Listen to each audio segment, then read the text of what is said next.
Donc nous commençons tout de suite avec un magnifique plan où nous voyons Kylo Ren de dos qui observe un hangar avec des troupes. Donc on peut voir un AT-ST. Et puis là on entend la voix de Snoke qui dit: quand je t'ai trouvé, j'ai décelé en toi une puissance brute et indomptée.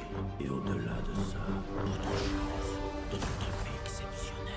Et là on voit des AT-M6, donc c'est les nouveaux AT-AT du premier ordre, donc sur la planète Crait. Donc la planète Crait, c'est cette planète de sel et de sable. Ils s'avancent face à la résistance, car on sait que ça va être un peu comme dans l'épisode 5, une attaque marcheur versus la résistance. Mais cette fois, cette scène se passera à la fin du film. Et on peut voir aussi une navette du premier ordre au-dessus. Et il y a quand même beaucoup plus de AT-M6 que dans l'épisode 5. Hein. Là on peut en voir 1, 2, 3, 4, 5, 6, 7. Là on en voit 7, donc ça fait beaucoup. Ensuite nous avons un plan qui est franchement pour moi magnifique. Et quand je l'ai vu la première fois je me suis dit oulala, ce plan me rappelle quelque chose.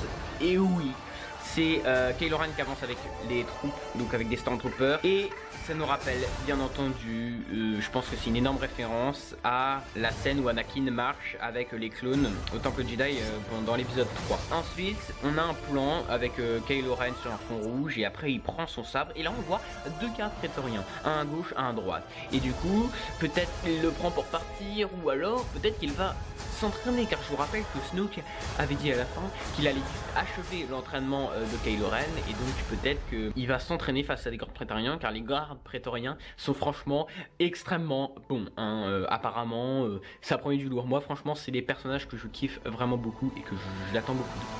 Ensuite on voit Rey qui allume son sabre laser, et alors là le Godless Cassim. On voit du coup une scène qui devrait se passer je pense quelques secondes après l'épisode 7, parce que c'est même la même scène que dans l'épisode 7, on a l'impression. C'est Rey qui s'avance vers lui en lui tendant le sabre, et on entend la voix de Rey qui dit: quelque chose sommeillait en moi depuis toujours. Ça s'est réveillé et j'ai besoin d'aide. On voit ensuite cette scène qui est fabuleuse, qui remet le sabre d'Anakin à Luke. J'adore la main de Luke, elle est super bien faite, c'est magnifique. Et alors là on a un plan, elle avance dans la brume vers un arbre. On voit c'est un tronc d'arbre. Et alors comme dans le teaser, on voyait, d'ailleurs on le voit après, hein, on voit l'arbre de la force. Donc l'arbre de la force c'est quoi? L'arbre de la force, on en a vu un dans... j'ai oublié le nom. Bon bref voilà, et il y a un épisode où il y a Asuka et tout, et Yoda a cet arbre là. Et dans Clone Wars aussi on a un arbre de la force et tout. Donc voilà, après on voit l'entraînement de Jedi de Rey. Il maîtrise super bien le sabre laser. Et après on a ce plan là où il y a le sol qui se fissure, et on voit que c'est Rey qui l'a fissuré juste en se concentrant, en faisant soulever les petits cailloux. Et on voit très bien la tête de lui, il est impressionné, on voit il a un peu peur quand même. Et après, ça c'est une de mes scènes préférées, on voit la main de Luke sortir des débris, et qui est donc les débris du temple Jedi. Et après on le voit s'effondrer devant le temple avec R2D2. Cette scène là on l'avait vu dans le teaser, et oui c'est le temple Jedi que... Kylo Ren, Ben Solo a détruit avant de s'échapper. Donc il aurait du coup tué tout le monde, et il y a une autre théorie qui dit que il y a beaucoup d'autres personnes qui l'auraient rejoint en tant que chevalier de Ren. Mais bon bref, du coup c'est le temple Jedi qui l'a détruit, et à ce moment là il dit: J'avais senti une telle énergie à l'état brut qu'une seule fois. Je n'en avais pas eu assez peur alors. Aujourd'hui elle m'effraie. Et du coup il veut pas finir l'entraînement de Rey, et on voit du coup Rey effondrer sur le rocher, qui est quand même, on voit un regard déçu. Et alors là on voit une autre scène qui est sublime, on voit Kylo Ren qui est en colère et qui éclate son casque contre un mur, et on voit alors là qu'il a un petit truc, une sorte de pansement sur sa cicatrice, qui nous montre donc que ça c'est au début du film, et que du coup ça n'a pas encore totalement cicatrisé. Et alors là il dit, c'est magnifique, il fait: Laisse mourir le passé. Tu-le, il le faut. C'est la seule façon de devenir ce que tu dois être. On voit Kylo Ren après dans son chasseur TIE Silencer, extrêmement bon, il dégomme tout, il fait des super prix et tout.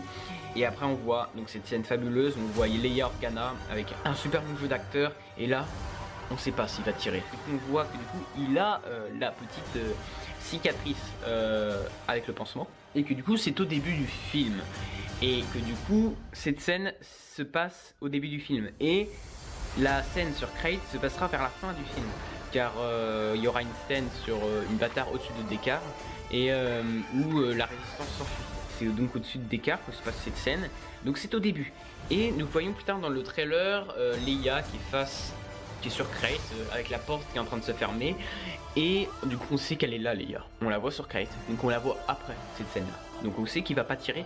Ils nous ont voulu nous faire croire que Leia allait se faire descendre, mais non, elle va peut-être mourir, mais pas comme ça. Et alors là, ça part. Alors on voit le Faucon Millenium qui est poursuivi. Les plans du Faucon Millenium comme ça, j'adore. Il y en a un dans l'épisode 7, il y en a un dans l'épisode 6, bon bref voilà. Et là il est dans les sous-sols de Crate, car on voit du coup des cristals rouges qui donnent cette traînée rouge quand on se déplace dessus. On voit d'ailleurs plus tard. Après on voit Chewbacca et un Porg dans le Faucon Millenium. Ensuite on voit Poe Dameron dans un bombardier. Il dit: nous sommes l'étincelle qui allumera l'incendie, qui réduira le premier ordre en cendres.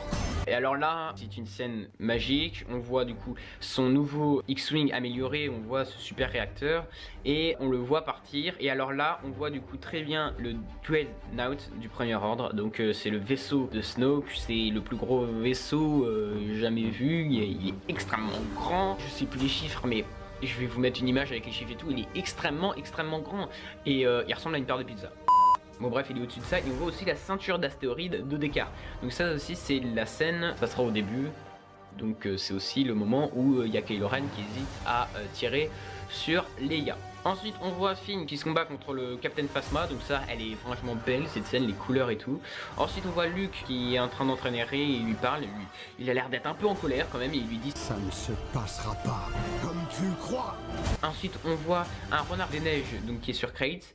On l'avait vu dans la vidéo des coulisses. Ensuite du coup on voit cette scène où je vous ai parlé tout à l'heure, Leia Organa qui observe la bataille avec les portes qui se ferment. Ça nous rappelle la scène dans l'épisode 5 où il y a Leia qui est dedans, qui est dans la base rebelle et Luke n'est pas là et après Anne part à sa recherche. Du coup là ça nous confirme qu'elle va pas se faire tirer dessus par Kylo Ren dans la scène au-dessus de la bataille de Descartes. Ensuite, on voit Rey qui sort de l'eau. Et alors là, je sais pas si je vous l'avais déjà dit, mais il y a une théorie qui dit que pendant l'entraînement, elle va se battre contre un monstre marin pour gagner la confiance des Porgs. Donc ça serait peut-être cette scène-là, ou alors toute autre chose qui n'a rien à voir. Ensuite, on voit Finn qui est en train d'infiltrer le premier ordre. Et après, on voit une scène où on voit des armées du premier ordre. Et en fond, on voit des AT-AT de l'Empire. De l'Empire, pas du premier ordre. Ensuite, du coup, on voit la bataille de Crate en pleine action. Donc, cette fois, du coup, on voit bien le sable rouge. Donc, le sable rouge, je vous l'ai dit, il est comme ça à cause des minéraux. Et après, on voit cette scène où il y a Snoke qui dit: il est temps d'accomplir mon destin.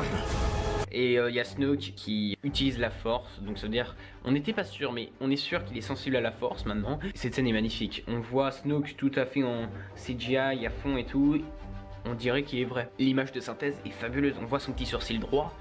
J'ai adoré le petit sourcil droit qu'il avait, qui donnait vraiment du réalisme. Ensuite, du coup, il l'utilise sur Rey et Rey est en train de hurler, il la torture. Et après, on voit cette scène du coup qui a complètement troublé beaucoup de personnes. Cette scène où Rey dit à Kylo Ren: J'ai besoin que quelqu'un me dise où est ma place dans tout ça. Et Kylo Ren lui tend sa main. Mais non, quand on voit Rey, elle est sur un fond noir. Tout est calme, y a rien derrière elle. Et même, elle a la tenue qu'elle a dans l'épisode 7. Ça veut dire que cette scène se passe au début du film. Et ensuite, sur le plan de Kylo Ren, il y a des braises qui tombent autour. Des braises. Est-ce que quand on voyait Rey, il y avait des braises? Non. Donc déjà, ils sont pas au même endroit. Et en plus de ça, Kylo Ren n'a plus de pansement. La cicatrice a cicatrisé, ça veut dire que ça va être à la fin du film. Donc je sais pas si vous me suivez. Là on voit Rey, c'est au début du film. Là on voit Kylo, c'est à la fin du film.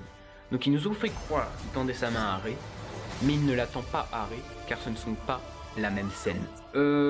Pour le film, ça va du coup commencer par une bataille au-dessus de Descartes où la résistance va essayer de s'en aller et après la résistance sera sur Crate et il y aura une attaque des marcheurs et entre tout ça, eh bien, il y aura bien entendu l'entraînement de Rey et après Rey va aller sur le vaisseau du premier ordre pour rencontrer Snoke.